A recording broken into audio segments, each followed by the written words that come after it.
mga mom and dads, mga nanay, mga tatay na may mga anak, may mga bata nakasama sa bahay, lalo na yung maliliit pa. Dapat you take most of the time being with them. Kasi pag malalaki na hindi nyo na yan makakasama. If you have a child with you na lumalaki, probably mga lolo-lola na may mga apo na dyan, huwag nyo pagagalitan yung mga bata na yun basta-basta. Especially on certain moments. Kasi baka pagsisihan nyo yan. Halimbawa, may nagawang hindi maganda yung bata, pipiliin nyo yung tamang oras na iko-correct nyo siya. Hindi yung ura-urada pagagalitan nyo o scold nyo. Halimbawa, bagong gising yung bata. Huwag mo na sisirain yung gising niya by pagagalitan mo siya just after waking up.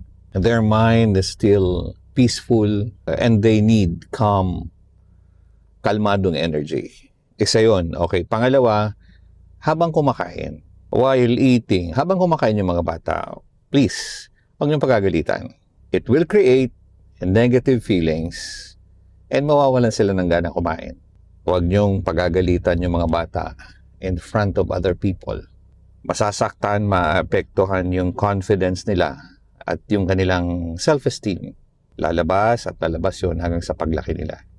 Okay, bago matulog, before sleep, those harsh words can stay in their thoughts. It will stay in their thoughts ng buong gabi hanggang sa magising sila. So kawawa naman yung mga bata, hindi maganda yung tulog nila. Okay, wag niyo silang pagagalitan during study time.